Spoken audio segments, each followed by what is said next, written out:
Once again, happy Friday and welcome to our Enhancing Project Performance webinar.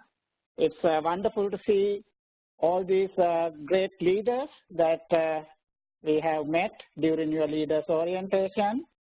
So we have a few more people who have signed up for, so hopefully as we are going through this conversation, they will join us.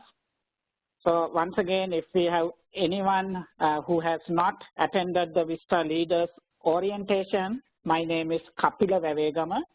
I'm joining from Sunnyvale, California, and I'm one of the Vista leader trainers, supervisor trainers, as well as a PSO trainer.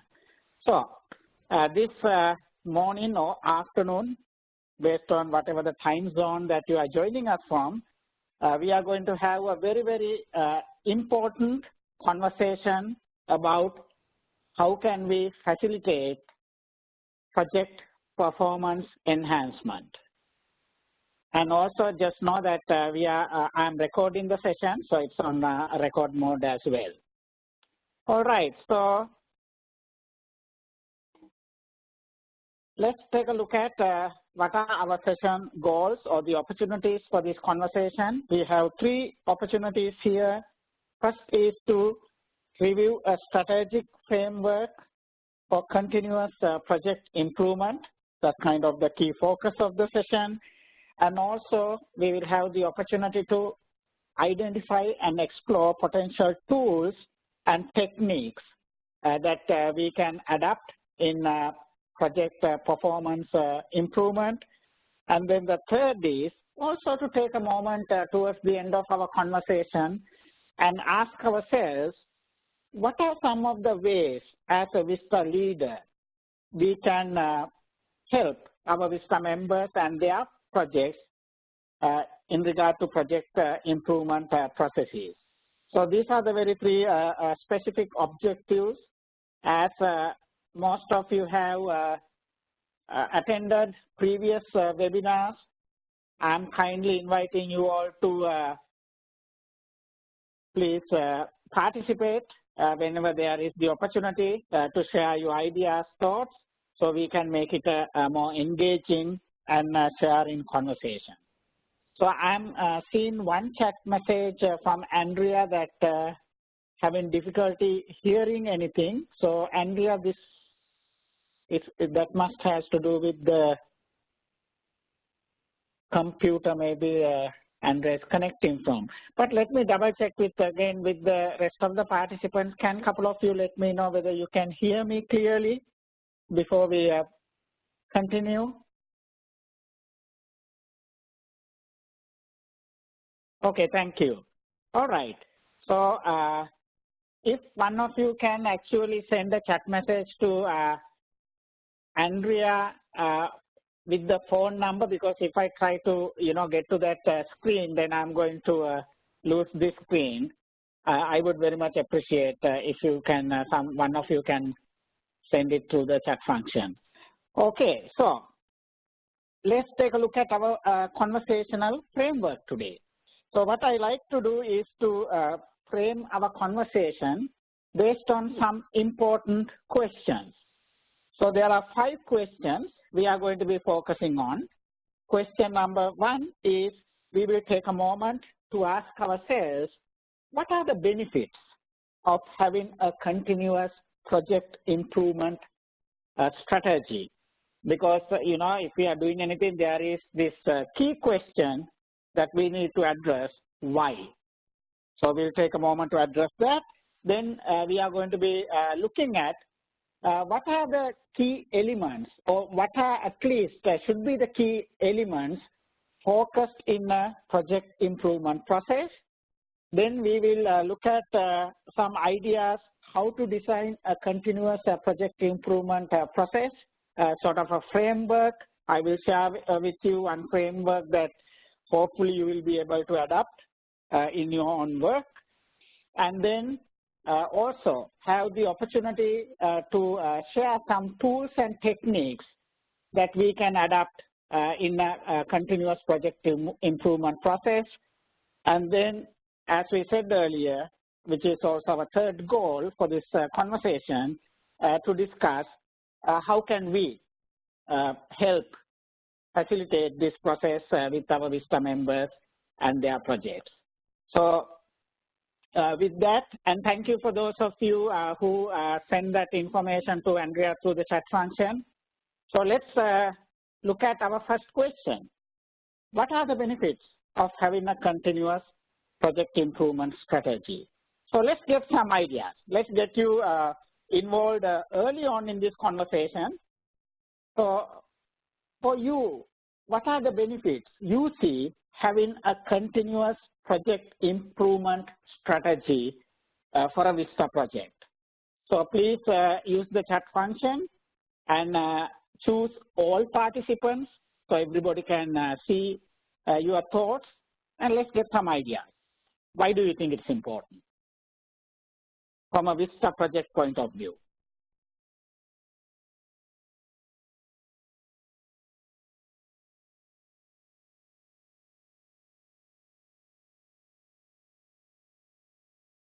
Thank you, Christine. Indeed, to ensure sustainability, which is the overall goal of any Vista project, to keep focused on goals, increased quality, opportunity for project documentation, review, yes, to do a pulse check, right, to make sure that it's still working, and also to do those self-checks, to increase member experience. Indeed, as a Vista leader, that's one of our key opportunities, right, to make this experience meaningful for our members.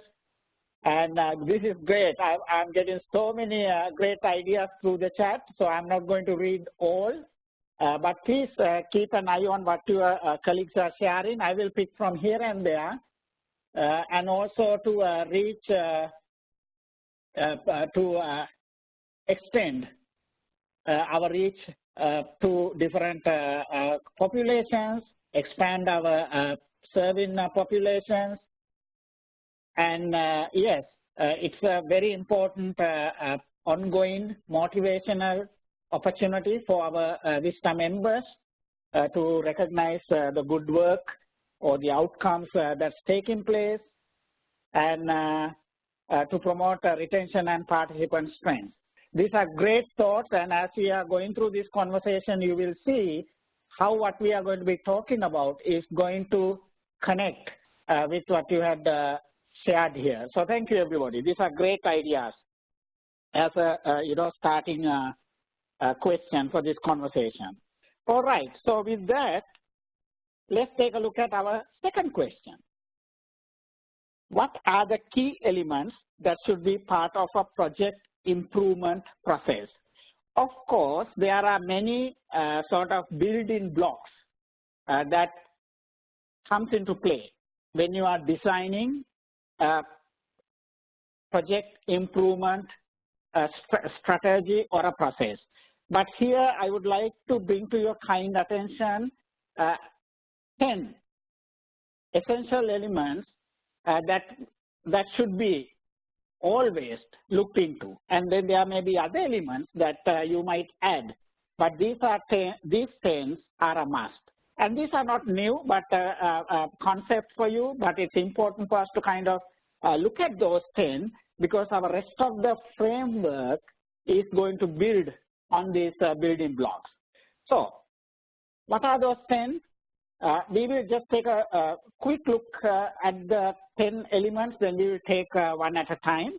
So goals, right? Goals of a project, objectives of a project, the outputs, the outcomes, the KSAs, that's knowledge, skills, and attitudes, the resources element, and then you also have the engagement element, communication element, capacity building, and then finally the risk element.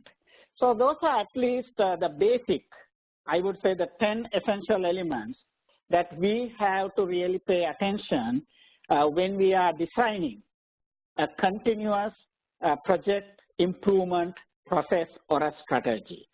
So goals, as you all know, when we say goals, we are talking about the statements that explains the overall changes or the results that is expected when the project need or the community need is addressed, right? So when the goals are achieved in a project, that means we have, or the community or the organization altogether has addressed that specific community need. Then, of course, we have the objectives, right? So the objectives are, generally speaking, in a project context, are the very specific short-term changes or the results that those are expected, which will collectively accomplish the project goal or the goals. But this has a very specific sort of a short-term nature to them. So most of you are very familiar with the SMART concept, right? Writing SMART objectives. Each letter in that acronym stands for certain attributes. So let's just, through the chat function, share. Some of you who know what the SMART concept is, tell us what does S stand for. So this will kind of be a gentle reminder to some of our colleagues here who may not necessarily be very conversant with the SMART concept. So when we write SMART objectives, what does S stand for?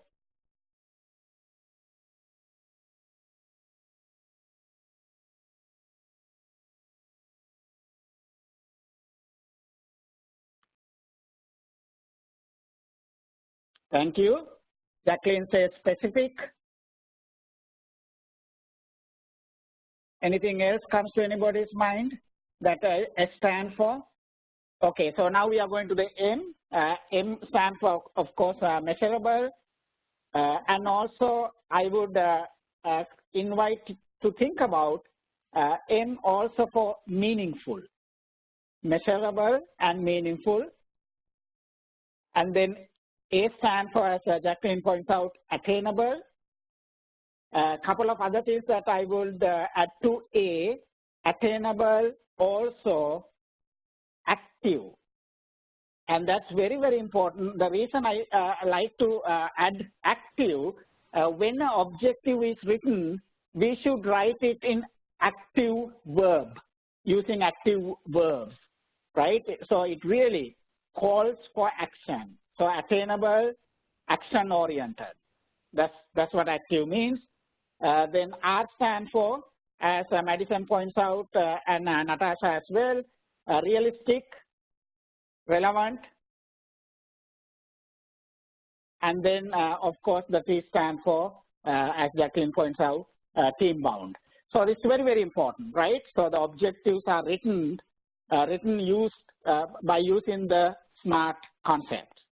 Okay, moving along. Thank you for those of you who shared your wisdom. The next one is, of course, the outputs. So in a project, some of you are very familiar with this.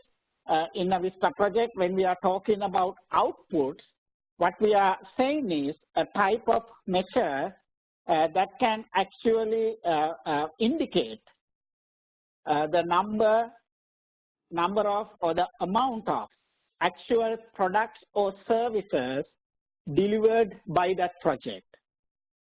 So it can be so many students receiving tutoring, right? So actually pointing out a certain number, or 200 houses being built. So that would be an example of an output. Then the next one is outcomes. And this is very, very important because, as you know, sustainability is going to be also based on how well a project is achieving the stated outcomes for that project. So when we look at outcomes, we are talking about a type of measure that indicates progress, right, toward achieving the intended overall goals. So generally, outcomes are, they represent a change in a situation, or it can be the change in the behavior of beneficiaries, And one of the terms, and you don't have to use this, but I like to use the term instead of beneficiaries, project participants. But I'm not going to take this word away because this is what always used in a community development context. But when you look at the word beneficiaries, I would like you to think about in terms of project participants, because sometimes the term beneficiaries can create a very passive role for the individuals who have been identified as beneficiaries. But we want them to be active, right? So beneficiaries are actual project participants. So it could be, for example, a changer of behavior, could be like a certain individual achieving certain educational status, or in a community, a change would be so many houses being built. So that's also changing the communities in a positive way, right? So those are kind of examples of outcomes. Then we have the KSAs, right? So as we said earlier, that refers to knowledge, skills, attitudes, or you can even say attributes required for the successful implementation of the project.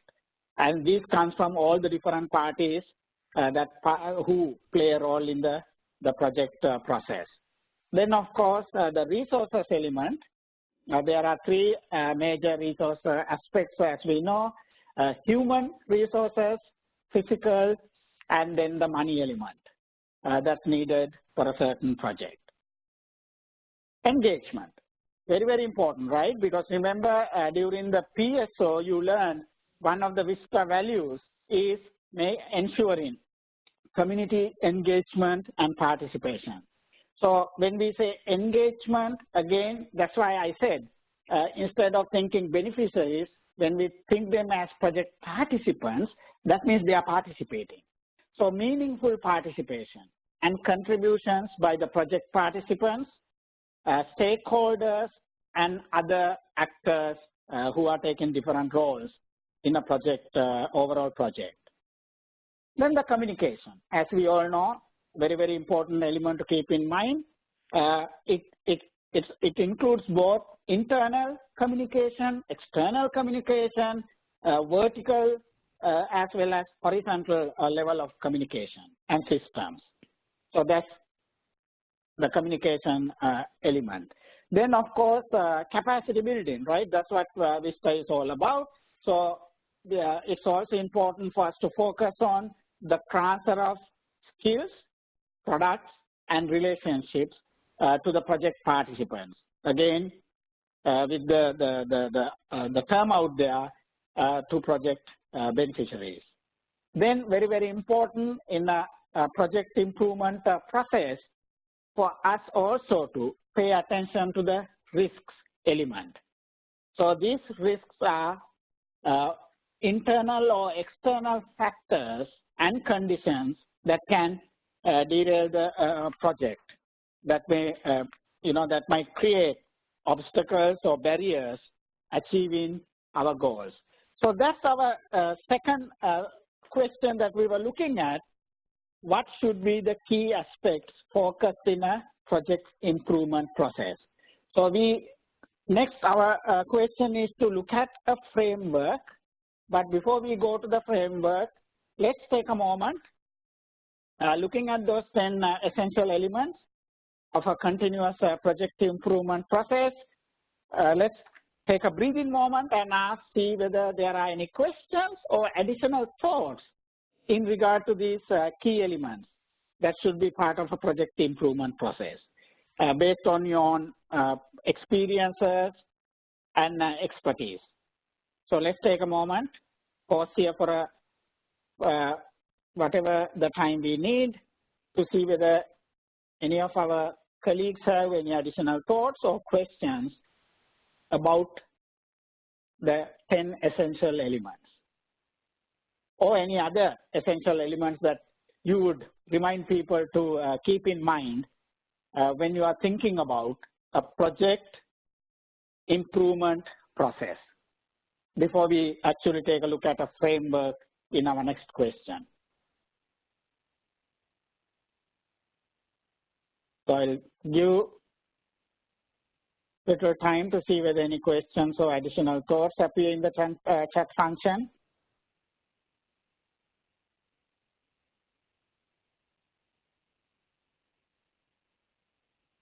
All right.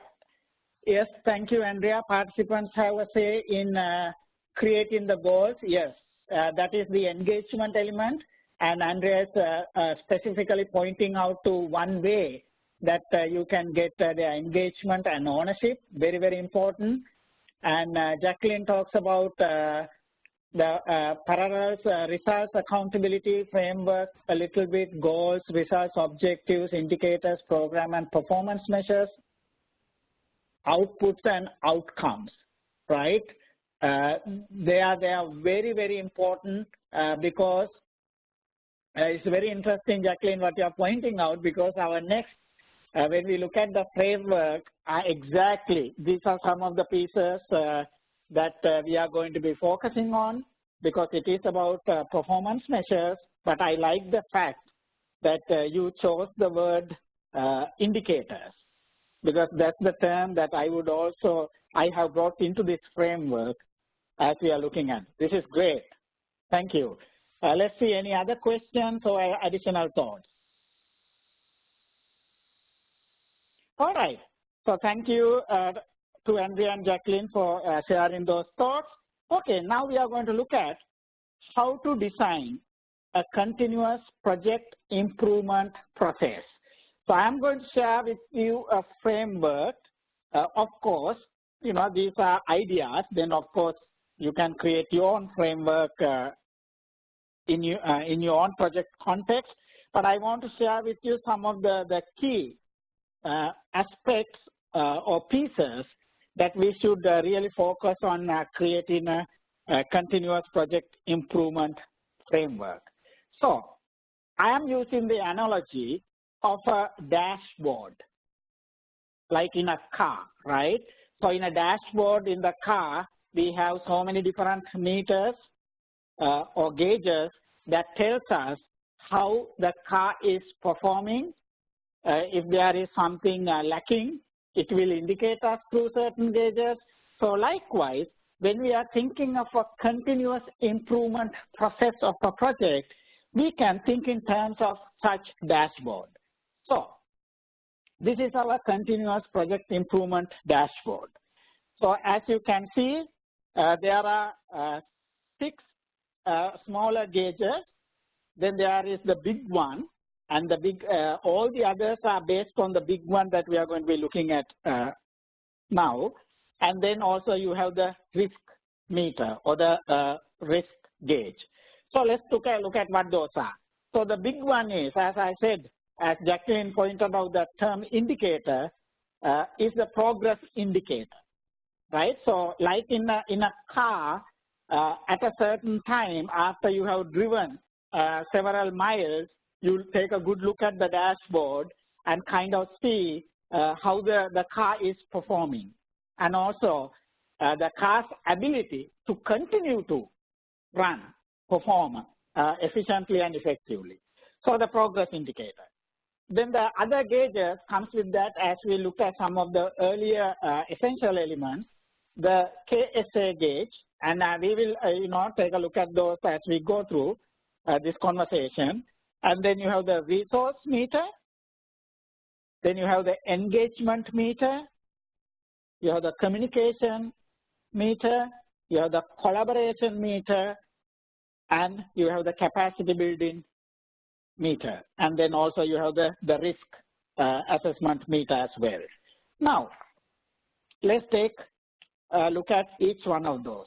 Now, as we said, everything in a continuous project improvement process are based on performance measures, or in this case, the word I would like to use, the progress indicators, right? So now let's look at how does this progress indicators come into play.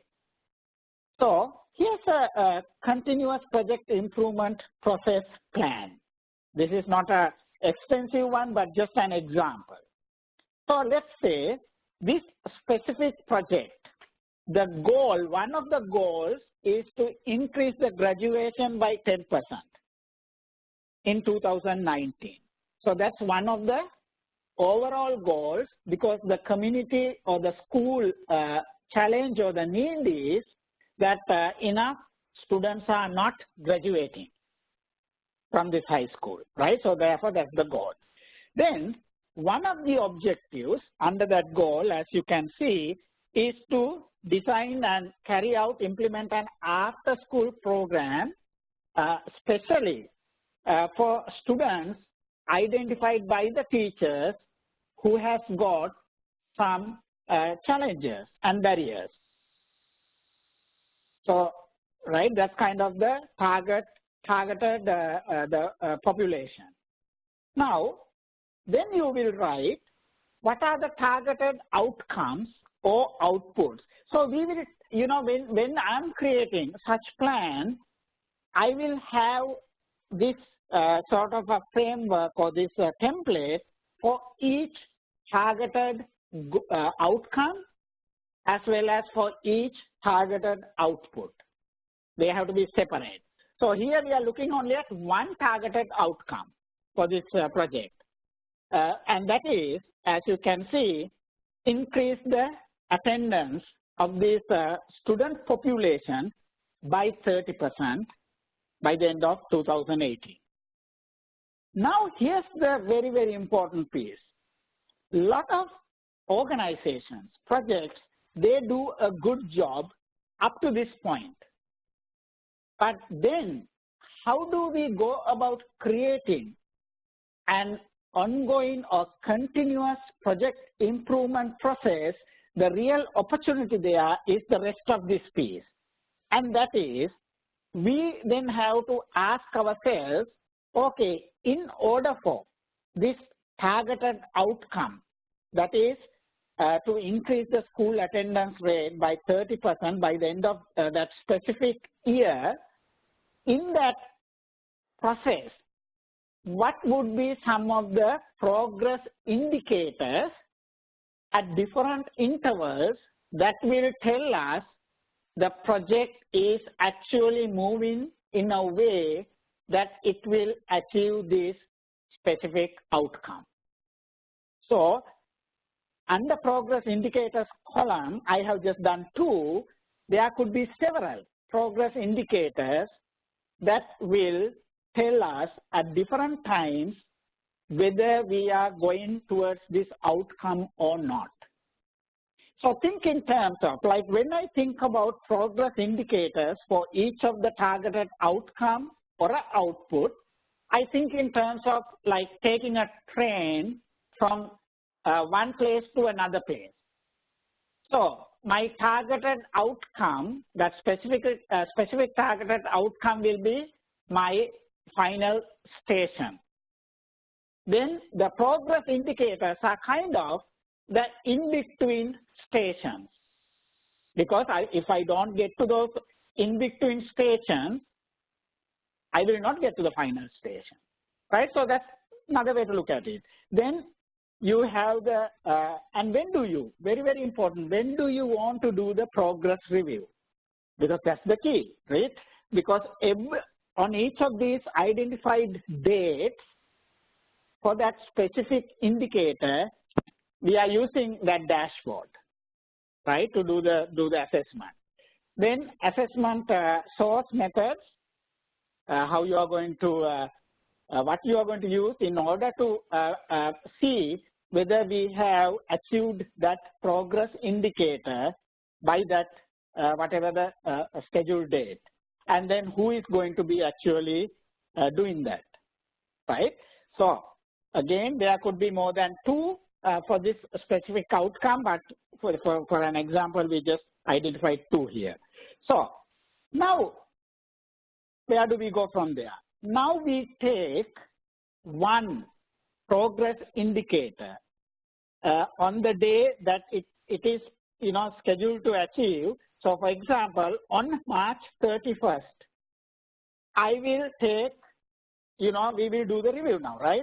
On March 31st, whoever is, in charge of doing the progress review, now we'll use the dashboard, right? So when you are using the dashboard, so as you can see, the progress indicator for me on that March 31st is this one. That is 60% of the targeted students will have enrolled and attending after school tutoring, right? So if that is the progress indicator, and these are the assessment sources and who is monitoring, okay. Now, on March 31st, whoever is actually doing the assessment will look at the progress indicator and look at the assessment source or the methods and ask ourselves, have we met that target? Now, if we have met the target, which is years, we should not stop there. This is where some of the projects miss the opportunity to do better. Because if everything is happening well, then they just take it for granted and move along, right?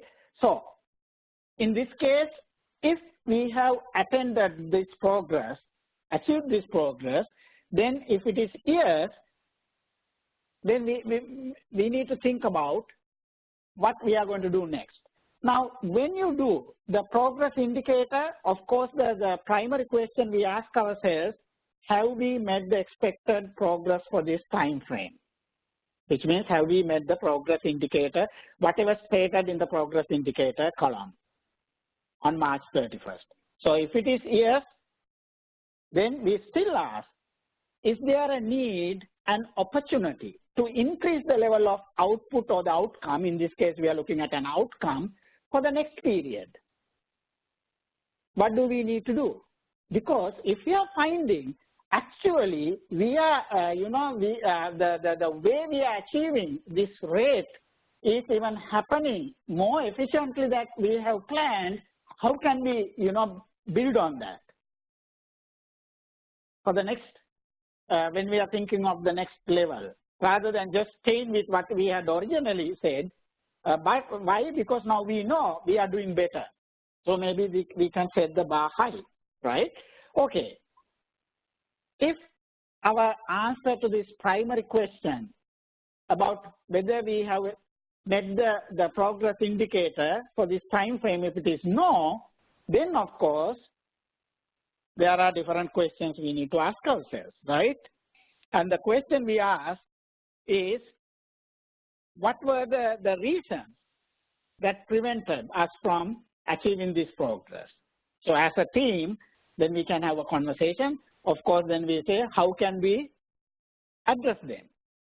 So it will allow us to achieve the next progress indicator, whenever that date is, right? So then that rallies people into action, because now we see there is a challenge. So that's with the progress indicator. Now, we have looked at the progress indicator for that on March 31st for that specific progress indicator. Then we are going through on that same day. We can go through the next other the meters assessment or the checking the gauge. So when you are looking at the other pieces, now we are looking in terms of the next one, next progress indicator. So looking at the KSA meter or the gauge, the primary question we ask ourselves, do the project team members and participants have the necessary knowledge, skills, and attitudes to carry out the project activities to meet the next progress indicator? Our next progress indicator, if you remember, was somewhere in May, I think May 31st. So we look at the next indicator at this point, and then ask ourselves, okay, is the project team equipped with the necessary KSAs, right? If the answer is yes, then we also ask, are there additional opportunities? to appropriately use the strength of our project team members. Because if we find at that point, oh yes, our team is ready, fully equipped to achieve the next level of indicator, we don't stop there, then we can even ask, hey, this is great, but are there additional opportunities? Right, we could utilize their KSAs that we have not thought about before, that could even make the project outputs better.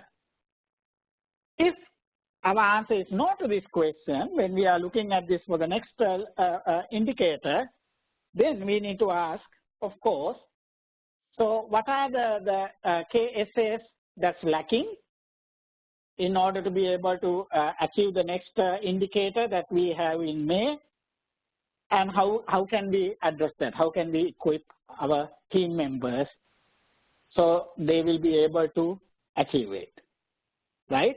So you see, there are like a couple of things happening here, right? At each of these intervals, at the interval of like, in this case, the March 31st, because that was the indicator deadline for that specific indicator, we looked at the indicator, how we have done, what else we can do or what else needs to happen. Then at the same time, now we are looking at the next indicator and making sure that everything is ready. So we know we can achieve it. Likewise, then we do a resource question, right? Look at the resource meter on our dashboard and ask ourselves, do we have enough gasoline, right? Fuel in the car. So do we have the necessary resources, whether they are personal, financial, or physical, to meet the next progress indicator? If the answer is yes, then we don't stop. We are also asking, okay, great. Now, are we using these resources efficiently and effectively? Is there any opportunity to fine-tune, enhance the way we use our resources? If the answer is no, then of course we need to have a conversation, come up with actions. How do we plan to ensure the lacking resources on a timely manner so the next indicator, progress indicator, could be achieved as planned? Continuing, engagement gauge, right? So the key question we are asking again, are the project participants, community members, targeted population, all these different actors, are they engaging in the project process and actively contributing as expected? Because at the beginning of a project, organizations make all these, like they say checklist and they're like, yes, everything is good. But in the reality, it changes. So that's why these same dashboard questions need to be asked at these different intervals. So if it is yes, again we are asking, are there any opportunities even to enhance their level of participation, the current participation and ownership in the project process? Then of course, if it is no, then we need, the team can have a conversation, come up with action, how to ensure that the community members' engagement and participation is there. Okay, so our next one, the communication gauge. So the key question we are focusing when we are looking at this meter on the dashboard, is the project-related communication taking place effectively? And in relation to that, if it is, again we are asking, are there additional opportunities to enhance the current communication strategies? If it is no, of course, then it's about focusing on those challenges and then asking ourselves, okay, now how can we address some of these current issues, communication issues or challenges we have. Okay, so we have a few more meters we are going to be looking at, but let me double check. Can you still hear me okay? Because I don't want to, this is about communication, right? So I'm checking my dashboard now. All right, great, thank you. right? This is exactly, because sometimes I can just assume that you are hearing, maybe my phone got disconnected and I'm talking to myself, right? So this is I'm looking at my own dash, the dashboard for this conversation. All right. Next one is collaboration. Key question we are focusing on, are the project partners collaborating as expected? These are the other stakeholders, right? When we say project partners, they can be funders, they can be other organizations in the community that, initially came on board saying, yes, we are committed to this process. We will also support this effort. But again, at different time intervals, we have to look at the dashboard on our car, right? So if it is yes, again, we don't stop there. We ask ourselves as a project team, are there ways we could even increase their collaboration, ongoing collaboration? Because the more collaboration, the better for the sustainability of the project. If it is no, of course, then it's important question to address in order to make sure the next progress indicators will be achieved. So what are the challenges and how can we address them? Okay, moving on. Our next gauge on the dashboard, capacity building. So again, we are asking at this in different intervals, is the project building the capacity as expected of the project partners and project participants, right? As you know, Bina Vista is transferring of skills, products, and relationships happening in an effective manner on an ongoing basis. If it is yes, again we ask, are there additional opportunities? Are there missed opportunities? Could we even make sure this happens even more than what we had originally planned for?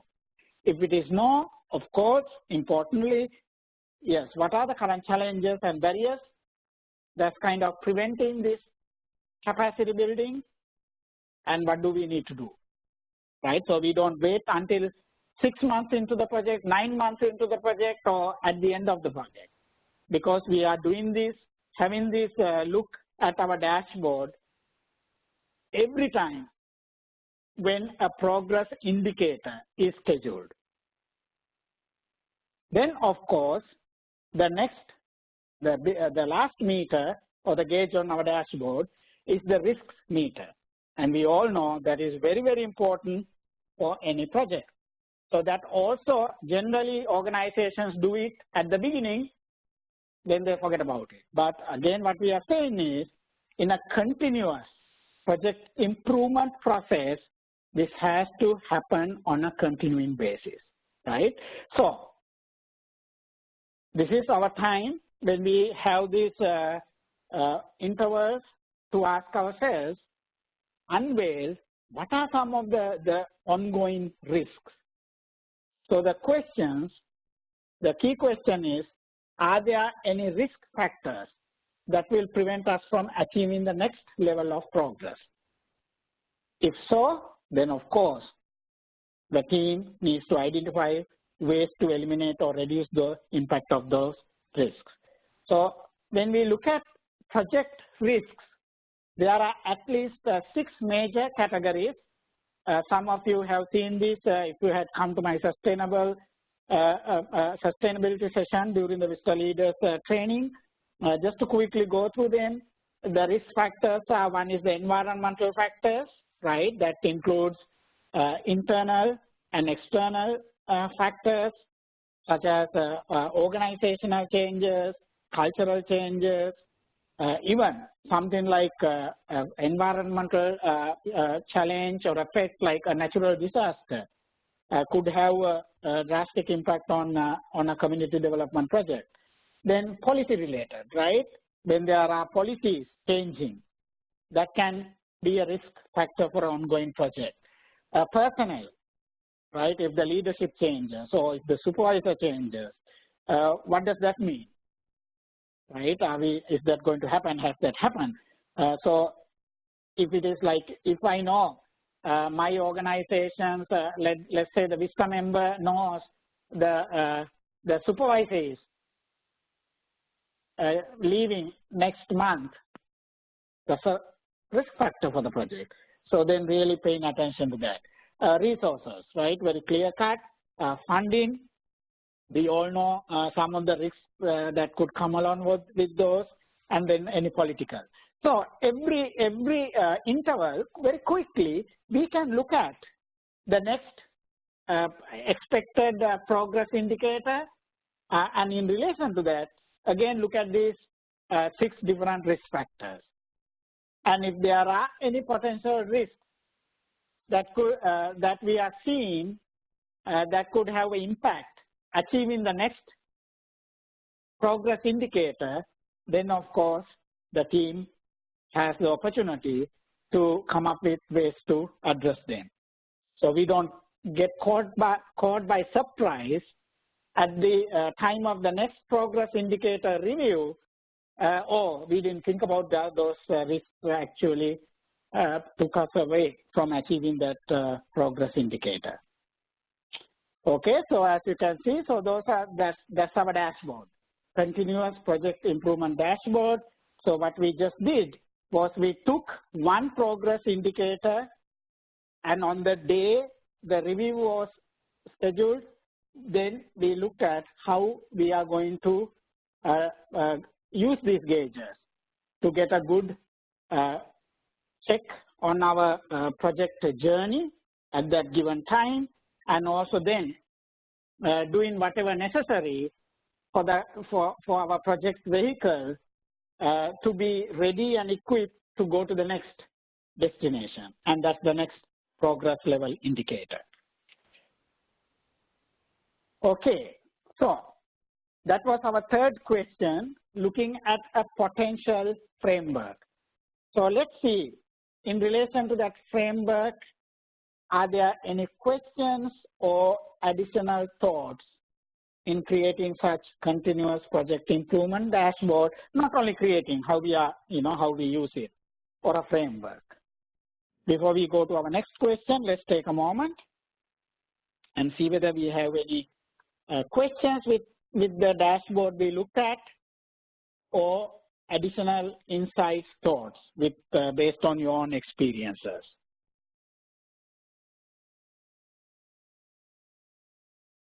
So let me give a few more seconds, because sometimes it takes little time for the things to appear in the chat. Okay, let me ask a question, just general question. Is this making sense, what we have looked at so far?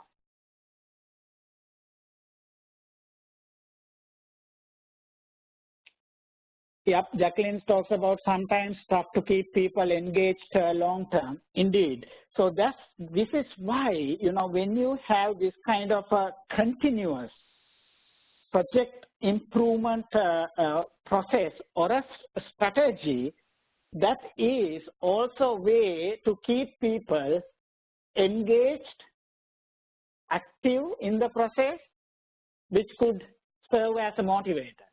Otherwise, what happens most of the times, projects, they do it at the beginning, and they kind of don't create opportunities for individuals, project partners, project participants, and other project actors to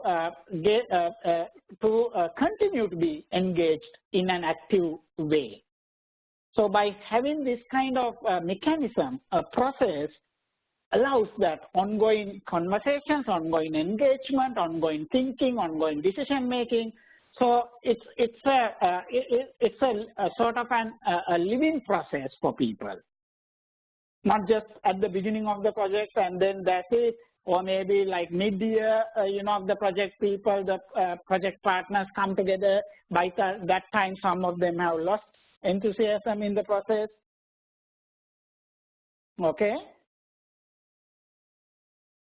Yes, Christine, indeed. I mean, yes, asking. So that's, like asking suggestions from participants, that's indeed what we are doing. So remember when we looked at the questions for each dashboard meter, whether it is yes or no, in both situations, it is not just one person answering that question.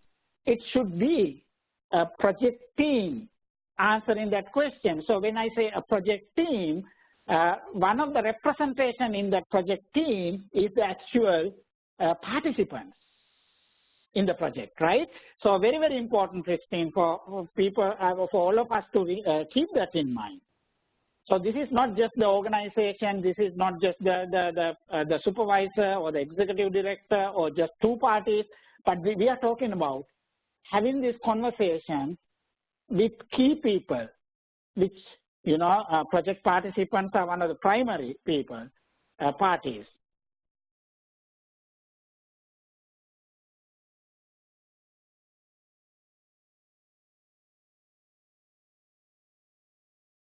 And let's say I'm looking at your chat.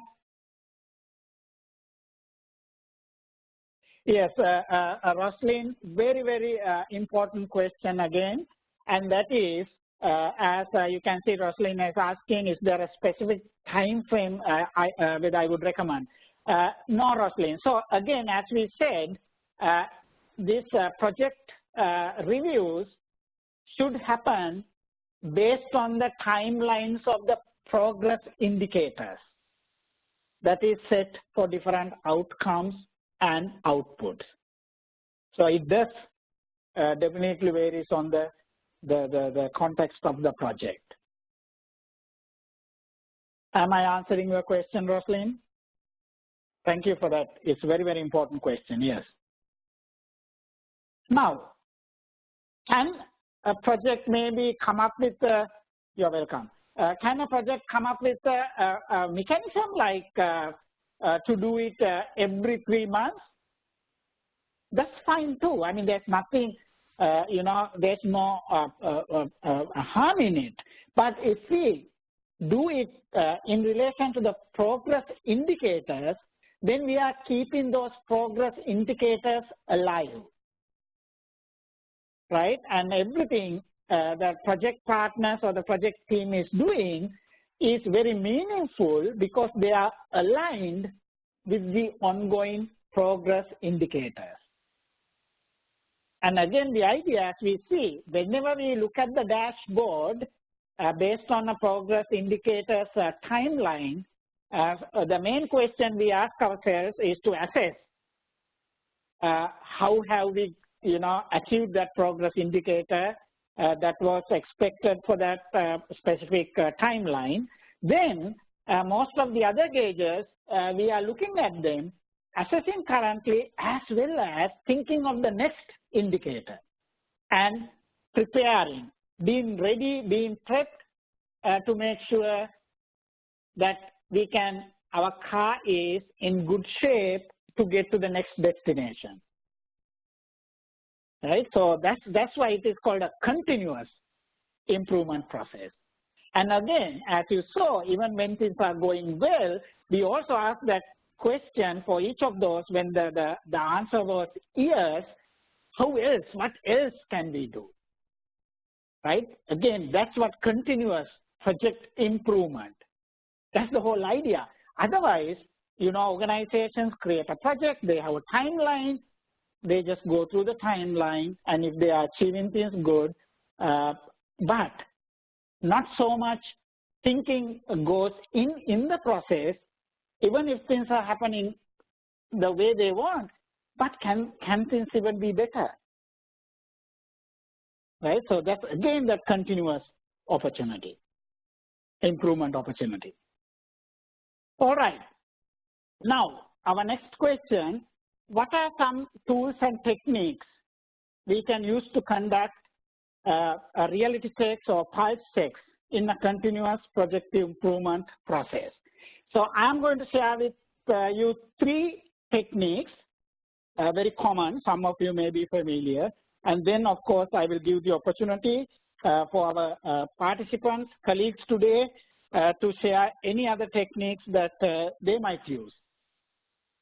one is called the PMI technique, a very simple technique to do pulse checks, right? So at any given time, with a project group or a community members, we can use this. P stands for, of course, pluses, asking ourselves, okay, what's going well? What are some of the strengths, right? And then asking the question, what are some of the drawbacks? What are some of the minuses right now with the process? And then also asking the question, the I element, interesting. What else could happen? What are we learning?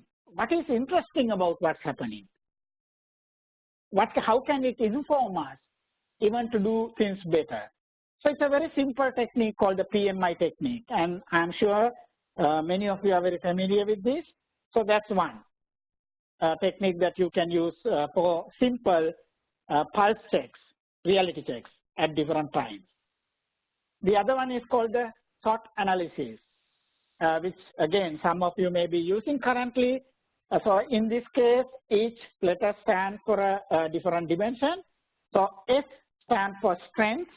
So with a community group or a team, project team group, you ask, okay, what are the strengths currently with our project in our process? Weaknesses, right? What are the weaknesses?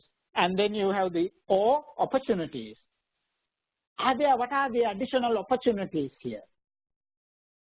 And then, of course, what are some of the threats or the challenges? So it's kind of, sort of helps people to brain map, helps people to think in a rational way and also in a concrete way, very specifically around different dimensions when we are doing a reality check or a pulse check. Then the other one is called the logic model. And some of you are very familiar with this. If not, I kindly invite you to actually learn a little more about the logic model. There's some great work done by Kellogg Foundation, and I borrowed this from their work as well. So in any project, as you can see, it happens very logically, right? So the first three elements is our planning, right? Then the rest are the intended what we are expecting to happen. So inputs are generally the resources, right? So in order to carry out a project to address a need, a community need, there are resources that we need to have. Then if we have access to these resources, then we can use them to accomplish our planned activities, right? That's the second, activities. Then logically what happens, if we carry out those activities, then we will hopefully deliver the amount of products or services, the outputs. And if we accomplish the planned activities then the product, the outcomes, then we will have outcomes, the benefits for our participants. And then, of course, the impact, right? If these benefits for the participants have been achieved, then certain changes in organizations, communities will result. So this is a very simple model that organizations can use to design projects as well as assess projects at any given time. So it can use for designing, implementation, and evaluation purposes of a project. So it's called the logic model.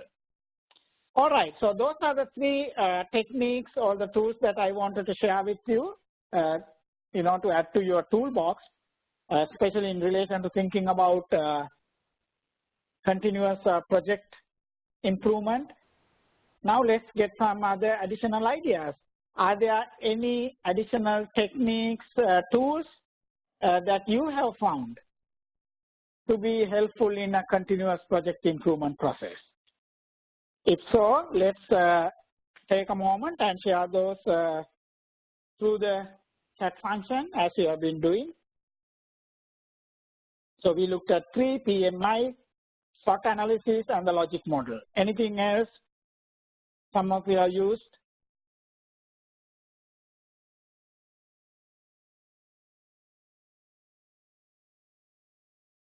To assess, to do a reality check at times or a pulse check.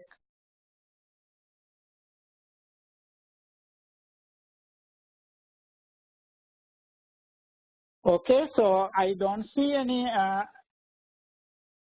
additional ideas coming through the chat.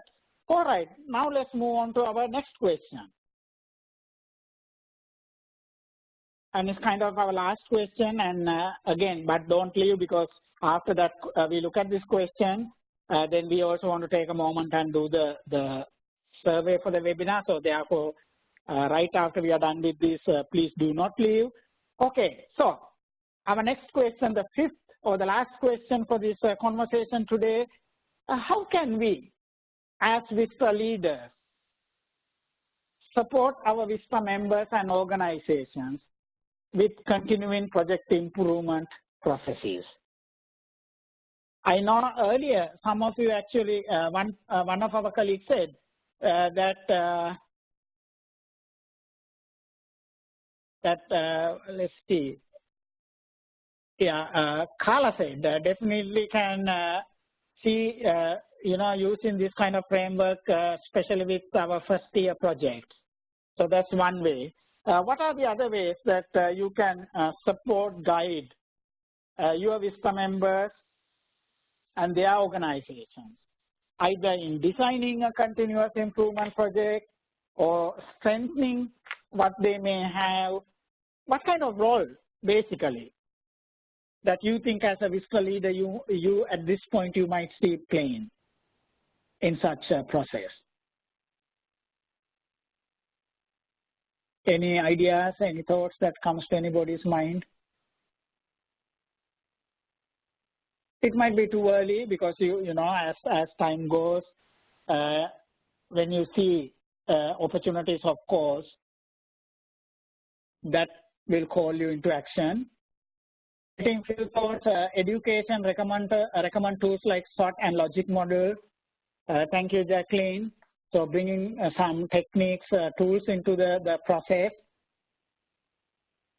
Evaluating the progress, as Roslyn said, this is also with the VISTAs, right, throughout their projects, with the individual projects.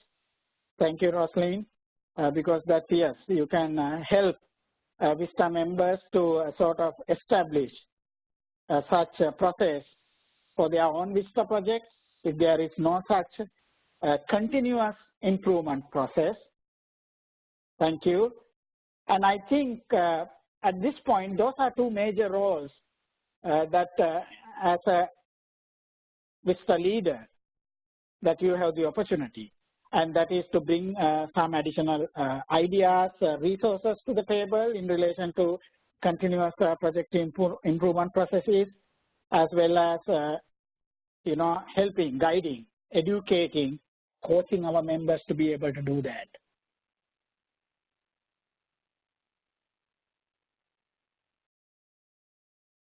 Yes, and Erin also talking about, although nothing specific at this point, it would be helpful to orient data collection process. Yes, exactly, Erin. That's a very, very important piece, because you really want to help guide, coach VISTAs and their projects to have mechanisms for such data collection.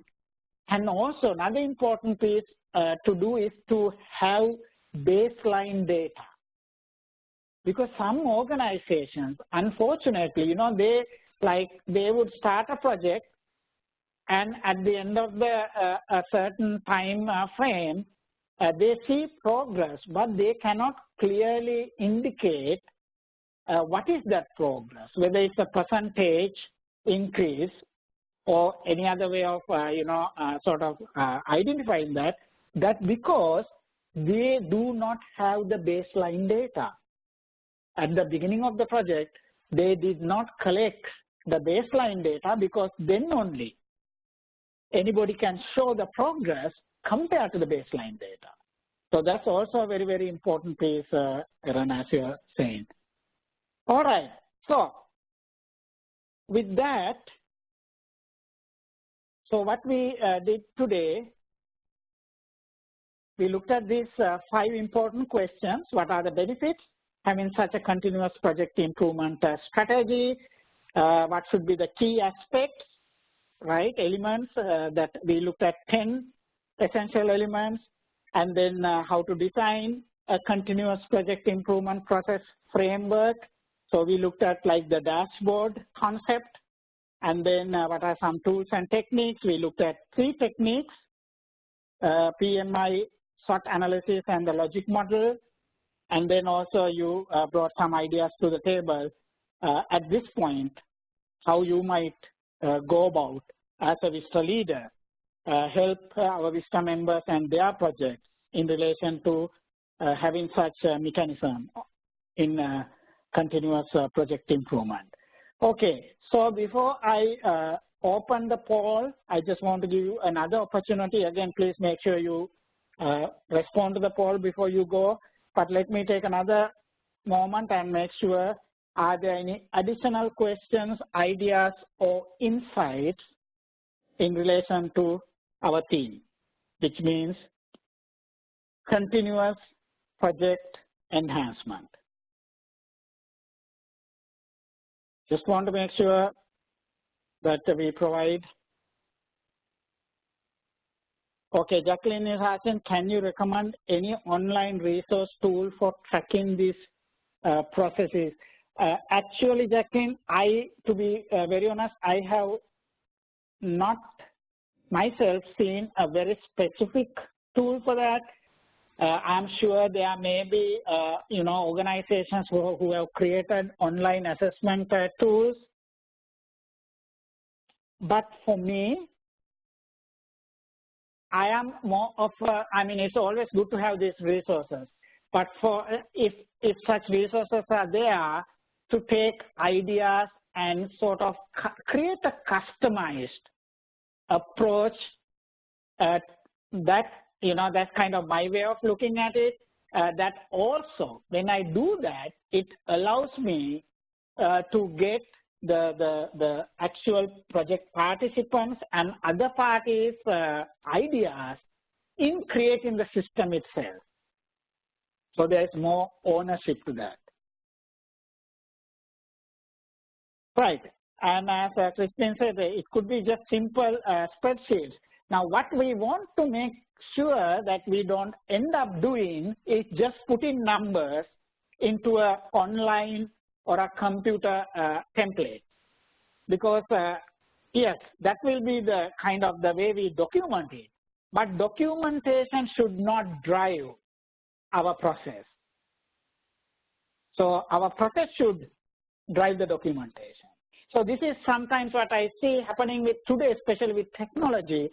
Some organizations have very sophisticated way of documenting, but when it comes to the actual process, the numbers they put in these templates and documents, the story behind them does not look very good, encouraging, because the actual participants are left out of the story, but just the data collection numbers are showing now.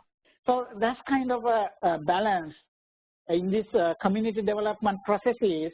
We have to make sure that we do not just get carried away by such, information inputting systems, but more engagement opportunities to create information inputting systems, if that makes any sense.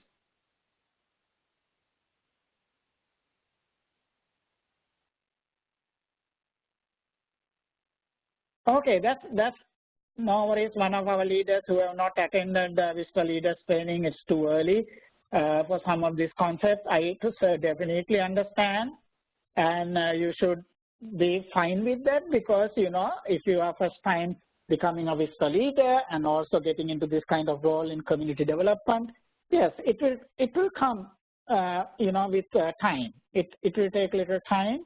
And once things start making sense, then some of these you will be able to bring back in your own mind and put them together.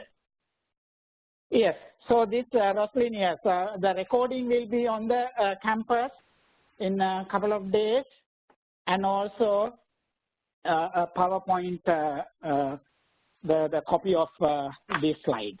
All right. Okay. So with that, I am not seeing any other questions. So I'm going to kindly ask each one of you before you go, please take a moment and complete the poll. And thank you so much for your kind attention and active participation.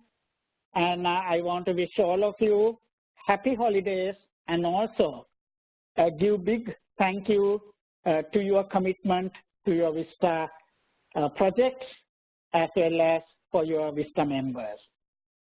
And, you know, for all your efforts and plans to make your members' year of service a meaningful one for them. So thank you. I'm going to hang up the phone, but I will have the poll open. So please do make sure before you go, you complete the poll and submit. All right. And thank you again, everyone, and happy holidays to all of you. Be safe and take care, and have a very, very happy New Year as well. Very soon we will have another year, 2018. All the best, everyone. Take care.